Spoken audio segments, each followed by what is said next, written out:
Romans 9:2. I have great sorrow and unceasing anguish in my heart. Matindi ang aking kalungkutan at di mapawi ang pagdaramdam ng aking hirap ng loob. Emotional pain. Ano ang malalaman natin at tinuturo ng Panginoon tungkol dito? Paano ito maiiwasan? Paano ito maiibsan? Salamat Panginoon dahil kayo po ang aming ginhawa. Kayo ang lakas ng aming loob. Kayo po Panginoon ang aming pag-asa. Sa lahat ng dinaranas ng iyong mga anak, pinagdaraanan, kayo po ang maging liwanag, gabay, kayo ang maging kasama, kakampi, at kayo ang aming maging tagapagligtas. Father, we ask you to speak to your people. May we hear your voice alone. Use your servant as your footstool. But let your people hear your teaching, your wisdom. Father, we seek you in the name of Jesus, your Son, our Lord, our Savior, our companion in our times of sorrow. Hirap ng loob. Maraming dumaranas niyan, maaaring hanggang ngayon. Nawa ay wala, pero kung meron, dumarat. Merong mga matagal, merong sandali lang, merong parang pang buong buhay. Theologians believe that Isaiah 53 is about the coming Lord, the Lord Jesus.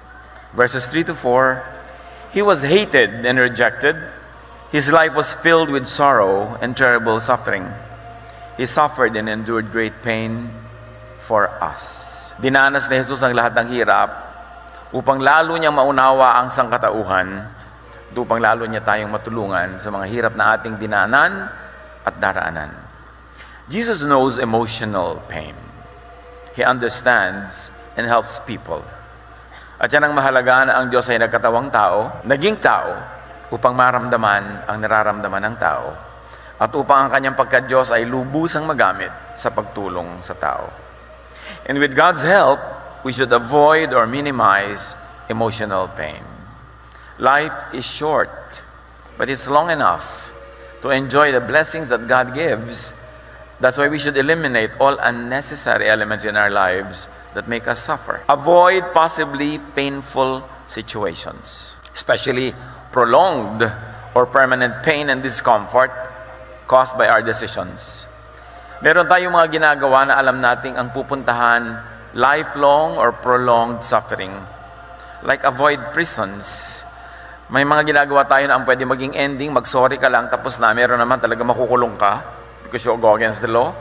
That will be risking living a life of agony for a long time. The roles that tie you down can be avoided. The commitments you make. Kailangan namimili tayo. I don't like that kind of commitment, and you should have the strength to say no if you don't want to enter into a transaction that could tie you down for a long time. Roles. Relationships. You can avoid the pain of being in the dark by saying no to relationships wherein you will be a kept secret. Kung may karelasyon ka, ta sikreto ka niya, nasa dilim ka lang buong buhay mo, mahirap yon, matagal na pagdurusa. Avoid commitments and plans that threaten your peace. Maraming mga kontrata, maraming mga profesyon. There are professions that make your life miserable because it's not for you, you're not suited for it, so why get into it? And if you made the mistake of getting into it, get out as soon as possible. Well, there's still life left in your veins. Kasi mahirap na nabubuhay ka, gumagawa ka ng isang trabaho ayaw na ayaw mo. Halimbawa, ayaw mong embalsamador. Tapos yun ang trabaho mo, gumawa ka ng ibang paraan para makaalis ka dyan. Kasi ayaw mo. Meron naman cut out for that. Kaya pa nga nila nagme-merienda habang nagtatrabaho. Well, they're for it. Pero merong hindi para doon. May mga trabaho hindi para sa'yo. Halimbawa, ayaw mo nagpapamasko sa mga tao taon-taon, huwag ka magninang. Yung may kumuha sa'yo, gawin, anakin mo ng mga anak ko. Mabibigyan nila kita ngayon one time, big time, pero huwag mo na akong gawing ninang kasi taon-taon yan eh. It's a commitment. It's a responsibility. And you can say no. Yung mga tao marunong no, yun ang mga tao magiging malaya mula sa maraming needless prisons and chains. Avoid being a martyr. Sometimes I even caution young people who are just become fruitful. They're just beginning to become fruitful and financially very, very well off.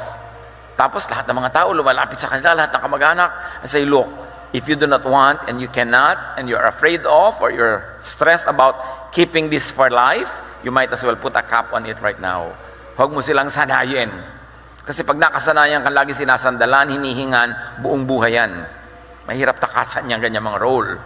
So kung magbibigay ka man, gawin mo minsan-minsan, Once a month, minsan once in 3 months, once in 7 months. Pero pag ginawa mong once a month in 3 months, buong buhay mo, aasahan ka na yan. Mahirap na role yan sa buhay. Kasi i-assign na yan sa'yo ng mga tao, especially if it's convenient for them. Stay free. God wants you free. You can always have free will giving, but if it's against your will already and you're only being compelled, hindi na masaya yan. Mga ganyang bagay. Get out of prisons. Get out of painful situations in life. They be legal or social situations. Proverbs 6, 1-5 cautions those who are very eager and very easy in guaranteeing loans of other people. My son, don't make yourself responsible for the debts of others. Don't make such deals with friends or strangers. If you do, your words will trap you. You will be under the power of other people, so you must go and free yourself. Beg them to free you from that debt. Don't waste to rest or sleep. Escape from the trap like a deer running from a hunter.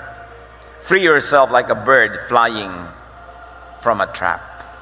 Yung nag-guarantee ka ng utang na may utang hanggang hindi siya fully paid, wala kang peace. At pag nagsimula na siya hindi magbayad at ikaw na yung hinahabol ng mga creditors, lalong wala kang peace. So why begin it? Bakit ka mag-guarantee? Hindi ka naman Diyos. Pero kung talagang gusto mo, dahil mahal mo yung gagarantihan, tanggapin mo yung fact that ikaw ang magbabayad yan pag hindi siya nagbayad. At kung tanggap mo yun, di may peace ka, that's fine. Don't be quick to say yes to anything because that will be a commitment.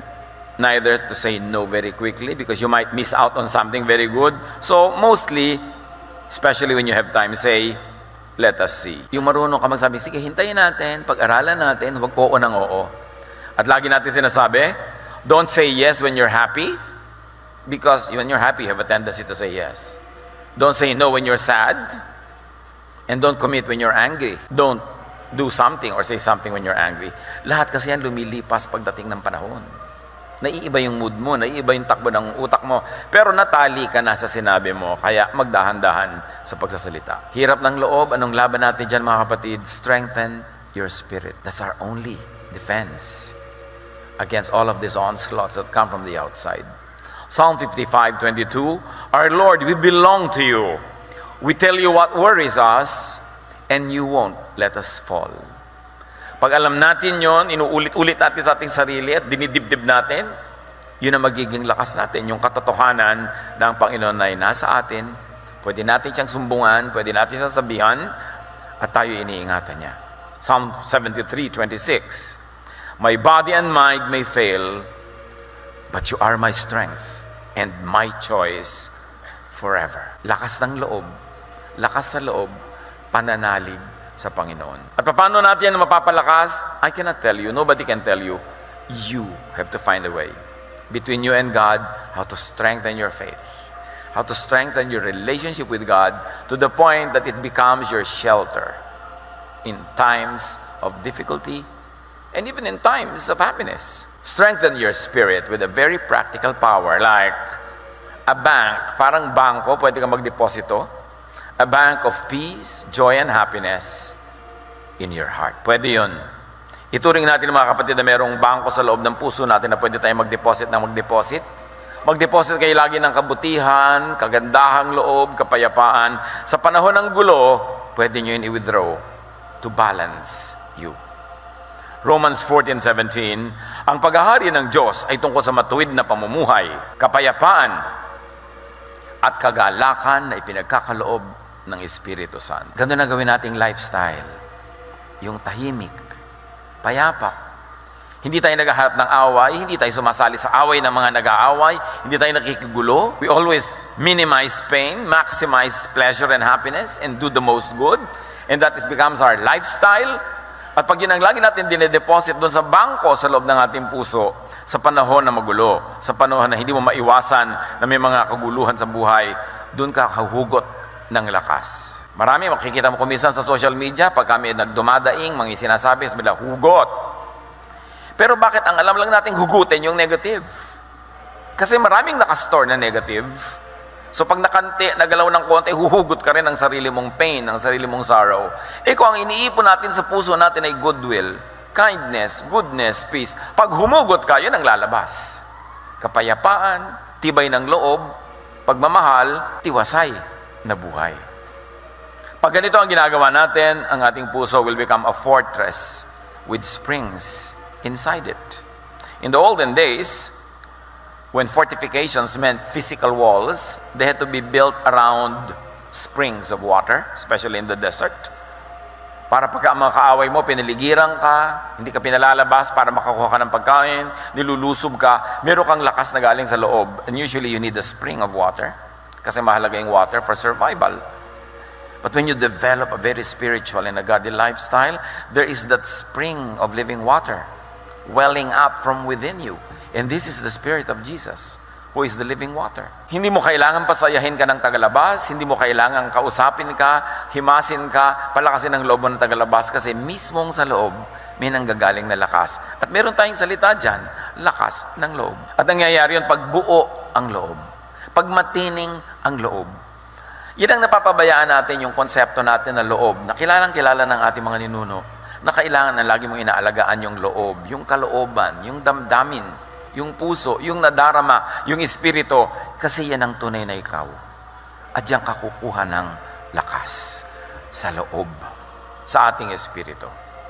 Psalm 89:16-17, your own glorious power makes us strong, and because of your kindness, our strength increases. Ano nagpapalakas sa atin? Nagdadagdag ng lakas ang kabutihan ng Diyos. Hindi mga armas, hindi mga pera, hindi mga kuno-ano, yung Diyos na nakatira sa ating kalooban. And only you can devise a way to develop that inner spirituality that can see you through in times of sorrow, in times of difficulty. So you strengthen yourself with practical power like a bank of rest, relaxation, and enjoyment. Para rin tayong may bangko sa ating puso, deposit ka ng deposit ng kasayahan, ng kaligayahan, ng pleasure even. Hindi yan masama, basta hindi mo ninanakaw sa iba. Para pagdating ng pain, pagdating ng kasalatan, meron kang huhugutin. At pag humugot ka, ang huhugot mo, yung nakaimbak doon na pleasure, goodwill, happiness, cheerfulness. The first miracle of Jesus was to extend a wedding merriment. May kasalan, sabi sa kanya ng kanyang ina, wala ng alak. At sa dinami-rami ng pwede mong pag-isipan na mas profound miracles that Jesus could have done, why turning water into wine? Because the people had a very hard life. They were working so hard for their elite. They were nearly like slaves. Hindi nahahango sa hirap kahit sila pagod na pagod araw-araw. Konting-konti lang ang recess o pahinga nila pag may kasalan. May libreng pagkain, usually may masarap na alak kasabay ng pagkain, may sayawan, may tugtog. Pag uwian na, bukas trabaho na naman uli yun until the next kasalan. Kaya mga festivals nila, religious festivals, involved giving food to one another, feeding each other, because they lived in poverty. And that's what the people needed, respite from hunger, from their toil, from their very hard life. So Jesus made a miracle to extend apart. And you know what that means? That Jesus wants us to enjoy life. Especially so that He knows that there are many inevitable days of hardship. Kaya dapat habang pwede ka mag-enjoy ka. May party, kumain ka. Hindi kung kailan may party, doon ka pa nag-iinarte ng diet. Tapos pag wala ka na makain, maalam mo, sarap sana ng pagkain kahapon. Pag may wedding, makisaya ka, hindi gusto mo na umuwi agad. Anong oras na? Haba naman wedding na to. Maki-enjoy ka na, nandun ka na eh. Darating kang huli, aalis ka maaga, kaprasong simula, kaprasong dulo, nawala, kulang. Samantalang ang daming days sa pupunta ka sa mga libing, sa mga lamay, dadalaw ka sa mga may sakit. Doon sa mga araw na masaya, may pagsasaya, sumali ka na, itodo mo na, para meron ka maipon na pwede mong hugutin sa panahon ng pangangailangan. Pati sa pagod ng mga disciples, they were serving, healing the sick, counseling, praying for people, feeding the hungry. They never had time to rest. So what Jesus did, Jesus took His disciples on rest and recreation. Dinala niya sa pahinga. Sabi niya, takas tayo dito. Pahinga muna tayo. Ang dami pong gutom, ang dami nagpapa-counsel, ang daming gusto magpa-pray. Kayo muna, magpahinga muna kayo. Ganon si Jesus. Mark 6:31, subalit napakaraming taong dumarating at umaalis at di na nila makuhang kumain. Kaya't sinabi ni Jesus sa mga alagad, magpunta tayo sa hindi mataong lugar upang makapagpahinga kayo ng kaunti. Ganun ka gusto ni Jesus na ang mga anak niya magpahinga even from ministry. You are not treated by God as some religious spare part that never mind if you got worn out as long as the machinery runs. No, you are the end user of the ministry. You are not just to be used by and in the ministry. Ganun si Jesus. Napakabait. Bawat kasiyahan na ating nalalasap ay deposito na pwedeng i-withdraw sa panahon ng pangangailangan. So, tuwing merong pwedeng kasiyahan, basta't hindi mo inaagaw sa iba at ninanakaw, lasapin mo. At tuwing merong nagkakaroon ng kasiyahan, let them be. Hanggang hindi naman nila inaagaw sa iyo yung buhay mo o yung ikabubuti mo.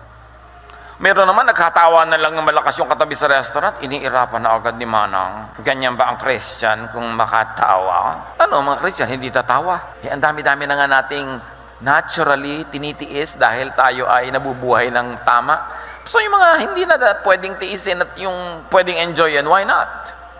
You always maximize pleasure, minimize pain, and do the most good. Itanim mo lang sa utak mo yun. Hindi ka malalayo sa magandang kalooban ng Diyos. Hanggat kaya, hanggat pwede, magsaya. At magpasaya ng kapwa. Ministry yun. Yung nagpasaya ka, daig mo pa nagsermon sa pulpito.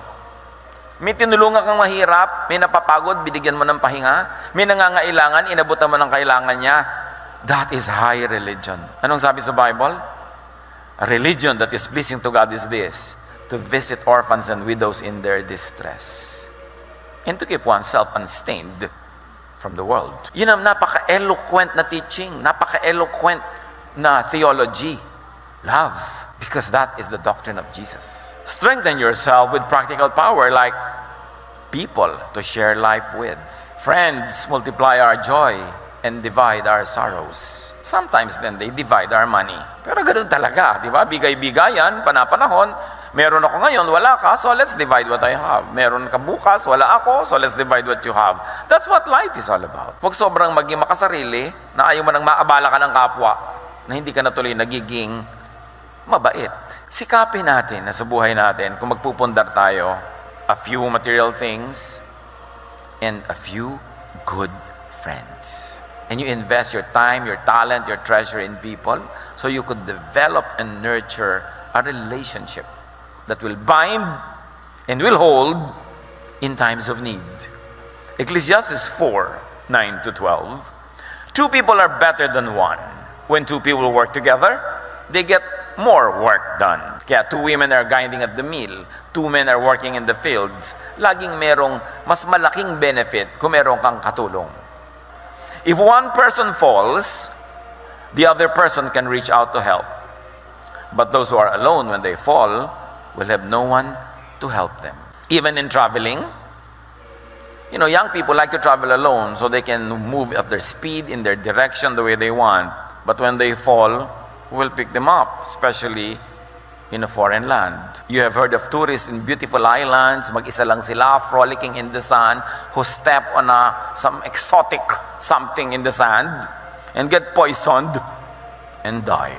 Nawala nang nagtutulong sa kanila, walang dumadala sa hospital. Remember, the more beautiful the scenery at daytime, the more dangerous at night. Dahil walang tao, walang tutulong sa iyo, walang hospital. You don't want to see people, you want to be alone in a stretch of beach. When you fall, no one will pick you up. But young people don't realize this because they have seen little sorrows yet. Pero pag matanda ka na, pag may beach, sabi mo, nasa ng hospital? Mayroon ba dyan first aid? Yan ang mga hinahanap mo. Sa dami na nakita mo namatay. At naghirap sa buhay, natututo ka na. But those who are alone when they fall have no one to help them. Sometimes in quest for privacy, to do what they want when they want, however they want, people forget that there will be moments when you will need, or you will be needed by people. An enemy might be able to defeat one person, but two people can stand back to back to defend each other. And three people are even stronger. They are like a rope that has three parts wrapped together. It is very hard to break. Ang isang hibla, madaling putulin. Ang dalawa na pinulupot, matibay-tibay. Pag tatlong tinirintas mo, ang tibay na nun, halos hindi mo na kayang lagutin. Ganon daw ang human relations. So be willing to be bothered when you know yourself that you too will need to bother someone at some time. Ganon talaga ang buhay. Sabi nga ng mga Aleman, so ist das Leben. C'est la vie, sabi ng mga Pranses, ganyan talaga ang buhay. Develop and keep a strong network of human relation. Give and receive. Receive and give. Inhale, exhale. Ganun ang buhay. Galatians 6:7, you will harvest what you plant. And it's a universal rule. All sciences will tell you that you harvest what you plant. So like people and be likable para magkaroon ka ng mga matitibay na mga kasama sa buhay. Yung iba naman, ang damot mag-like. Kahit sa FB, ayaw mag-like. Yung kumari mo, kutakot-takot na isinuot na costume, pagod na pagod mag-post, ilalike mo lang, pinagdaramot mo pa. Ang sama-sama na ng loob niya, sabi niya 3 araw na, 4 pa lang ang like. Like nyo na, para siya sumaya. Ano naman nawala sa inyo? Strengthen yourself with the Spirit. In faith, focus on big issues. You want to be strong? Focus on an issue bigger than your drama. Kaya yung mga nanay, very strong kuminsan kahit ang dumarating sa buhay kasi may mga anak na kailangan buhayin. Ganon din yung mga tatay. Kuminsan, may relasyon ka na ang dami-daming mga sagabal para kasumaya, nandun ka lang kasi meron kang gustong buhayin na ending ng relasyon na yon. You must be dedicated to something bigger than your drama. In the absence of big things, small things become big to small minds. Kaya pag maliit lamang ang goal mo sa buhay, munting bagay, dinaramdam. Munting problema, itinutumba. Munting hirap, bumibigay. Kasi wala kang commitment to something big. Causes that are bigger than your needs, your wants, and your personal drama. John 4:31-34. Alok sila ng alok kay Jesus kumain, hindi pa kumakain. Although this is a metaphor based on real happening, but it's important to absorb what Jesus meant. Samantala, makailang ulit na sinabi ng mga alagad kay Jesus, Rabbi, kumain na kayo. Ngunit sumagot siya, ako'y may pagkain hindi ninyo nalalaman. Ang pagkain ko'y ang tuparin ang kalooban ng nagsugo sa akin at tapusin ang ipinagawa niya sa akin. So know and pursue your calling and your mission from God at siguradong magiging malakas ka. Ano man ang mangyari. Ano ang misyon na bigay sa iyo ng Diyos para sa buong buhay? Ano ang misyon para sa taon na ito, sa buwan na ito, sa week na ito, sa linggong ito, mismo sa oras na ito? Pag malinaw sa atin yon, liliit ang mga bagay na nagpapagulo sa atin dahil alam natin kung ano ang dapat malakihin. Even kung ano ang dapat ipagmalaki. Ephesians 2:10, for we are God's handiwork, created in Christ Jesus to do good works, which God prepared in advance for us. Lahat ng buhay may saysay. Lahat ng buhay may misyon. At bagay yon kung paano ka nilikha, ano ang talent mo, anong hilig mo, anong gusto mo, saan ka productive, saan ka fruitful, saan ang ginagawa mong masaya yung mga tao na ginagawa mo yon, yun ang misyon mo sa buhay. Importante na alam natin yon. At yun ang pinagtutuunan natin ng ating pangunahing pansin. Hindi yung nagugulo tayo ng mga pang-araw-araw ng ating mundane daily existence na naubos sa mga linggo, taon, buong buhay natin, wala tayong ginawa kundi atupagin yung mga maliliit na bagay na hinihingi ng pagkakataon pero hindi natin nagawa yung malaking bagay na inilikha ng Diyos tayo para yun ay ito. Para sa atin, isa-isa, kanya-kanya, para hanapin yun. Pero dapat alam natin. Ano ka talaga? Bakit ka nandyan? Ano ang role mo na ibinigay sa iyo ng Diyos? At hindi lang laging isang role yun. Nag-iiba-iba kuminsan yun. Panapanahon. Pero dapat clear. Strengthen yourself in the Spirit. Raise your pain tolerance. Practice handling and overcoming pain. Pati ang paghawak ng mga bagay na masasakit, mahihirap, pinagpapracticean yan. That's why it's good to train young people to handle frustration, failure, sadness, abandonment, rejection, because they will face so much of that their whole life. When you always raise children protected from truth, lagi natin silang, you are the biggest fan of your anak, na pinasanay mo siya siya lang ang pinakatama, siya lang ang pinakamaganda, siya lang ang pinakakarapat-dapat. Paano pag wala ka na dyan? Ano ang kakasanayan niya? Yung bumaba lang yung grade, ay nagpapakamatay yung mga ibang bata abroad, ha? Hindi lang pumasa sa exam, tumatalon sa building. Paano? Sinanay sila na dapat lagi kang successful. In many civilizations in the West, and even now coming to the so-called developing world, ang ginagawa ang bata laging competitive. Why teach people to be competitive instead of teaching them to be cooperative? Because you maximize the benefit of living on this planet by cooperating with everyone else, not by competing with everyone and becoming the only winner, rendering everybody else the losers. Nobody loves a winner that way. Pati natin sila turuan makiblend sa mga tao, makisalamuha, makibagay, makipagmabutihan. Imbes lagi nilang itaas ng itaas ang sarili. Hinuhukay natin ang kanilang libingan agad-agad pag sinasanay natin ang mga bata ng self-worship. Kaya marami sa mga bata yung lumaki sa hirap, pagtanda, yun ang mga mabubuting anak eh. Kasi alam nilang mahirapan. Kaya sa pinalaki sa layaw, pinalaki sa sarap, pinalaki sa ginhawa, nagiging mga selfish. So raise your pain tolerance, especially teach children to bear with pain, because it's inevitable.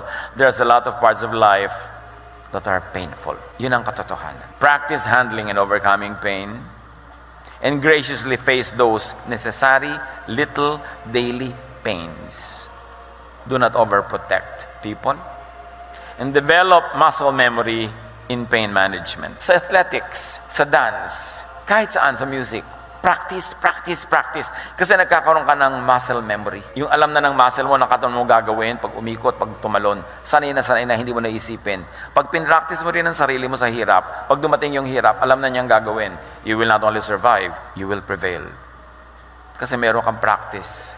And one great exercise is to bend and lift others up. Ang ganda yung nagbe-bending ka, tas iaangat mo yung mga taong natumba, nahulog. Hindi yung exercise mo is to jump.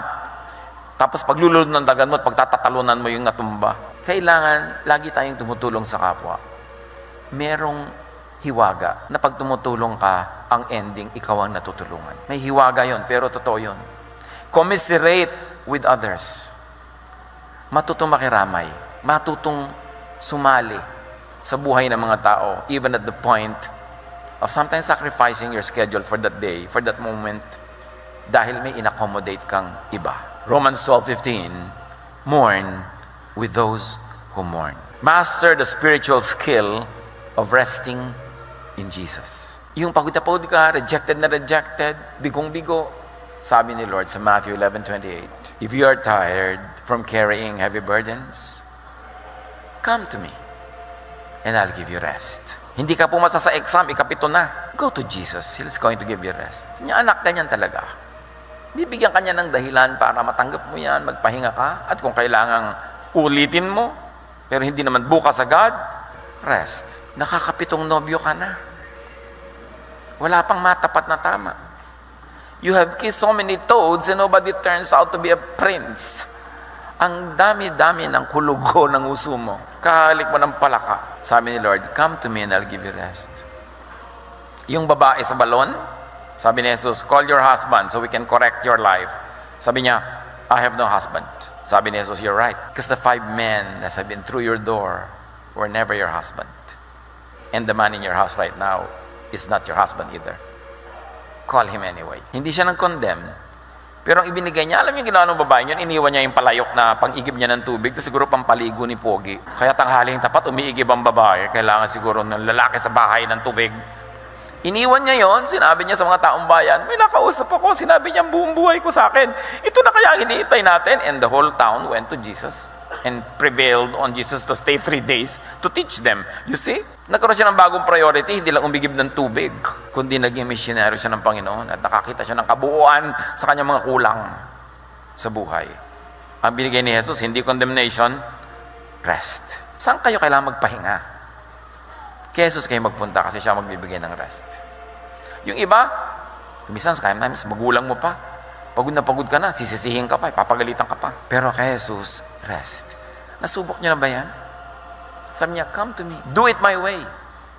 And you will find rest.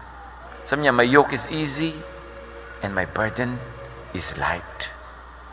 You will find rest for your soul. Para ka na bang turumpong ikot ng ikot, hirap na hirap ka na? Lakad ka ng lakad, doon ka pa rin, pagdating mo, nandun ka pa rin.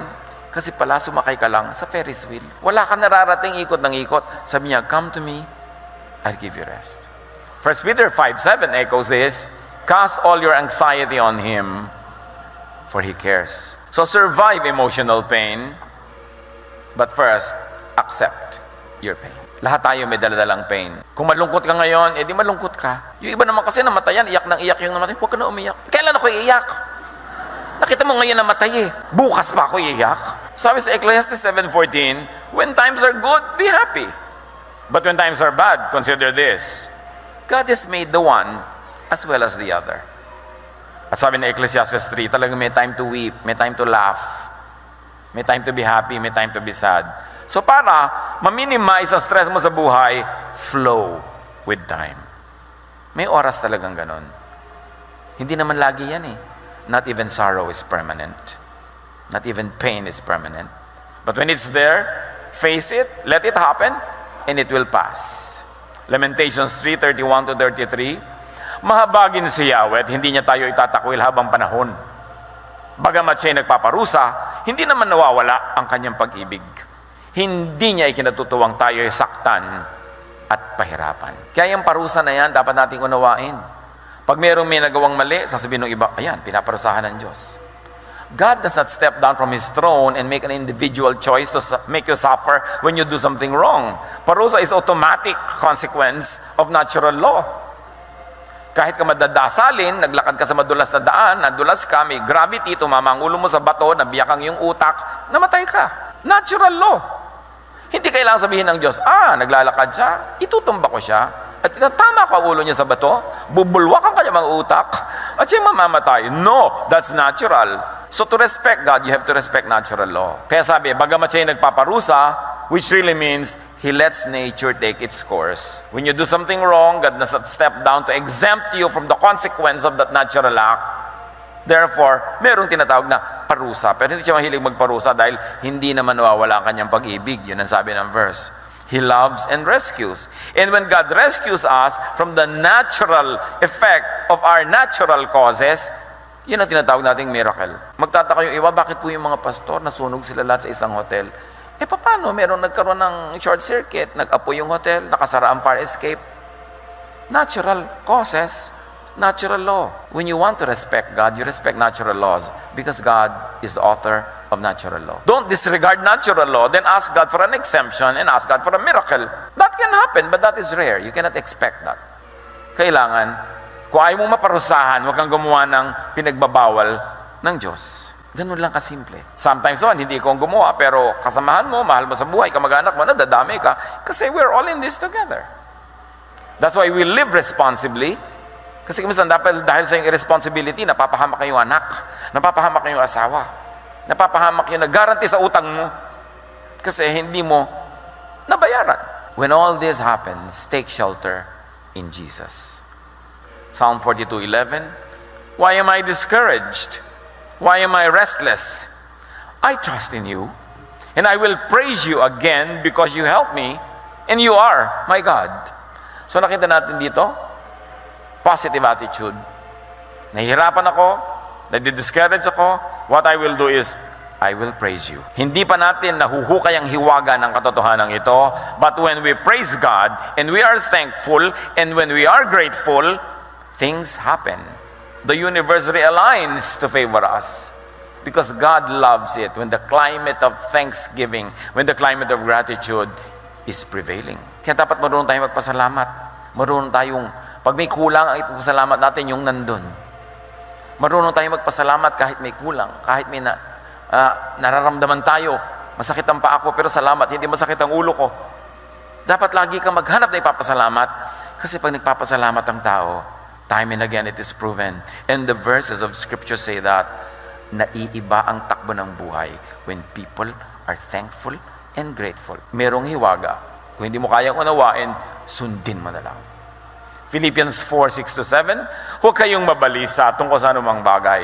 Sa halip, hingin ninyo sa Diyos ang lahat ng inyong kailangan sa pamamagitan ng panalangin, may pasasalamat. At ang kapayapaan ng Diyos na hindi kayang maunawaan ng tao, ang siyang mag-iingat sa inyong puso at pag-iisip. dahil sa inyong pakikipag-isa kay Kristo Jesus. Yes, bring your requests to God. Bring them all.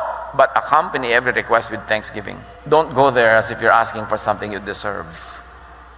But just thank God for the privilege of having an open channel for you to tell God what you want or what you need.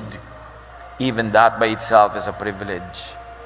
And thank God, believing that God will grant you, employ your increased pain tolerance. Di ba kanina, practice your muscles, magsanay ng mga konting sorrows. Hindi naman tayo pwede mag-practice na mamatayan ng mga mahal sa buhay, pero anong practice pwede mong gawin? Makiramay ka sa mga namatayan. Pumunta ka sa mga libing, pumunta ka sa mga kung ano-anong wake, para meron ka ring muscle practice.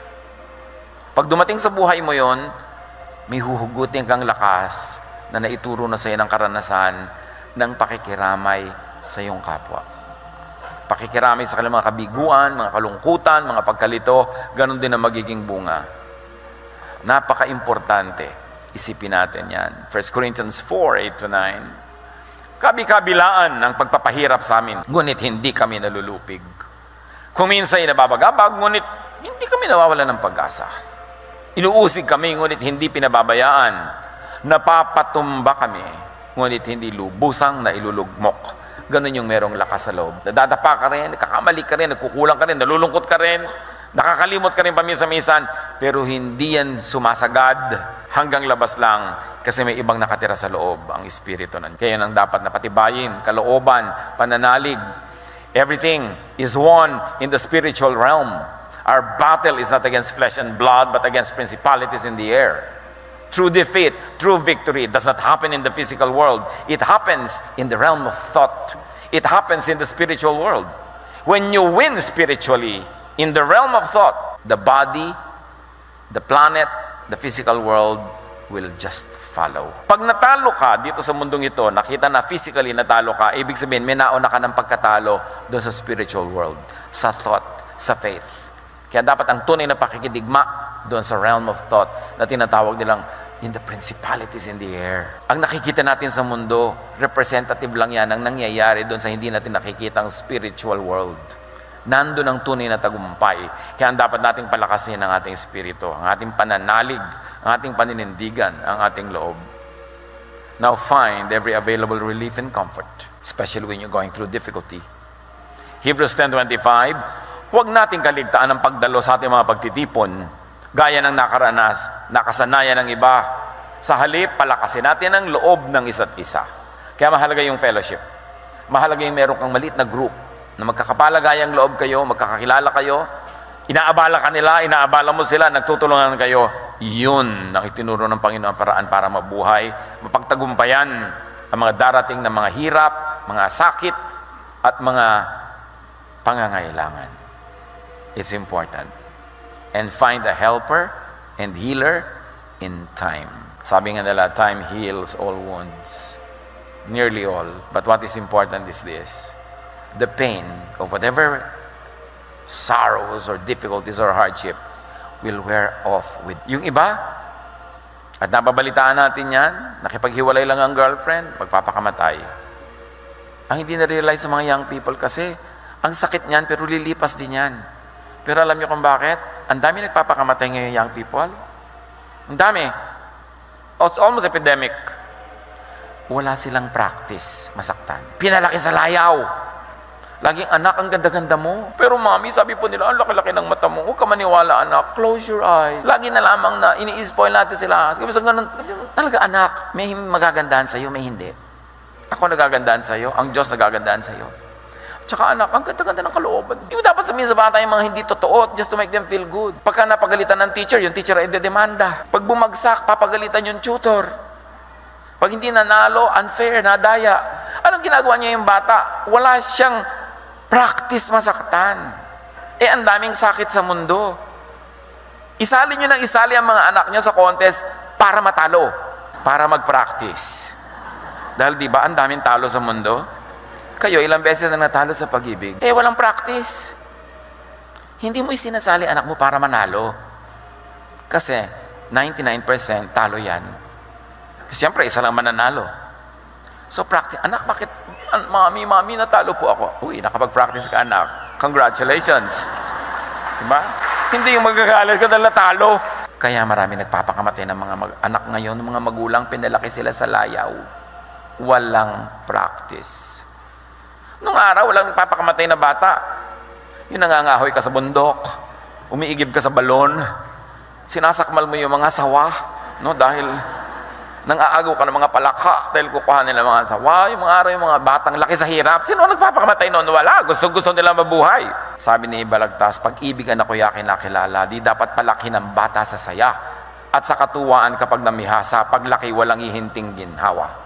Para ng halamang lumaki sa tubig, dahil malalanta munting di madilig, ikinaluluoy ang sandaling init, ganyan din ang pusong sa tuway maniig. Ang laki sa layaw, karaniway hubad, sabay tatmuni, sa hatol ay salat. Ano, pinapalakpakan nyo, hindi pa tapos. Masaklap ang bunga ng maling paglingap, habag ng magulang sa irog na anak. Florante at Laura yan. Di ba sa ulado nyo naman yan? O absent kayo nun? Huwag nyo ispoilin ng mga bata para matibay ang loob. Sanayin nyo kahit may pera kayo, kumisang konti lang baon. Hindi laging lahat ng gusto nilang latest gadgets, binibigay nyo. Dahil maraming kabigo ang naghihintay sa kanila, kailangan nyo silang pag-practicein. You will not always be there to protect them. Ang ipamana nyo sa kanila, matibay na loob. Hindi maigagapi ng anumang bagay. Ecclesiastes 3:1, ang lahat sa mundong ito ay may kanya-kanyang panahon. May kanya-kanyang oras. So oras ng kabiguan, di mabigo. Oras ng masaya, magsaya. Just survive the day, the hour, the minute. At pag hirap na kayo, ito sabihin nyo, this too will pass. Walang permanent, lalo hirap. Umaalis din yan. Just survive the day so that when God distributes new blessings tomorrow, you are alive and you are there to receive it. Importante, just survive. Huwag kayong bibigay. Pag natumba, bumangon. Pag hindi makabangon, gumapang.